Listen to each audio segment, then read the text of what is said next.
Hi, I'm here with Mr. Ivan Henderson, Vice President of Programming here at the African American Museum in Philadelphia. Mr. Ivan is great screening for the film 13.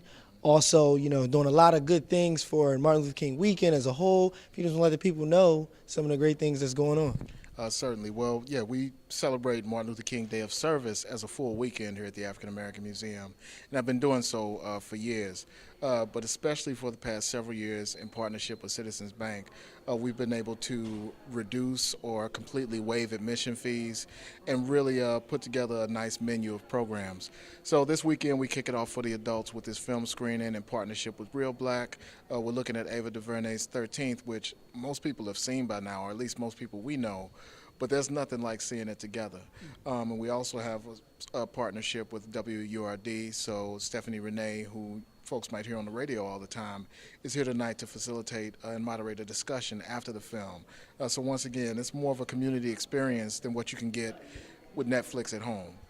Tomorrow and Sunday, both Saturday and Sunday, January 14th and 15th, are more family-oriented, where we're inviting children, the young at heart, as well as people of all ages to come to the museum, experience the exhibition behind you. You know, we see Frederick Douglass, but also a number of African Americans from 1776 to 1876. So during the birth of this nation proper, as we know it today, African Americans were factoring in not only because they lived in Philly, but because this was the center of this new nation at that time.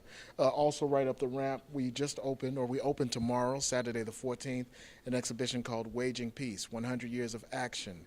We do that in partnership with the American Friends Service Committee, the Quakers, and they, of course, have a long history of social engagement and civic engagement and social activism.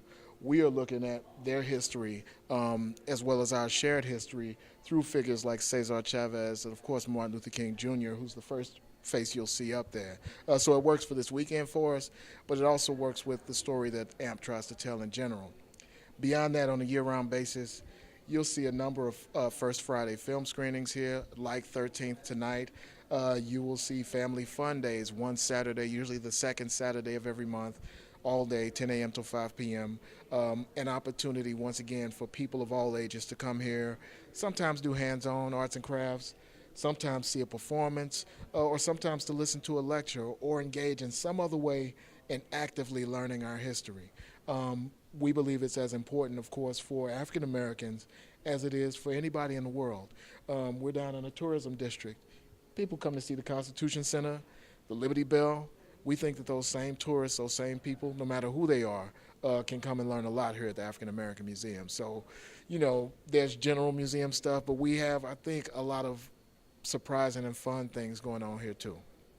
Sounds great. A lot of information that was explained, as well as, Twitter, Instagram, Facebook. How can they get in contact, Well, first and foremost is the website www.ampmuseum.org, AAMP museum.org. But we are engaged socially. Once again, the same person, my public programming manager who puts on these film screenings like tonight, is also the person in charge of much of our social media movement.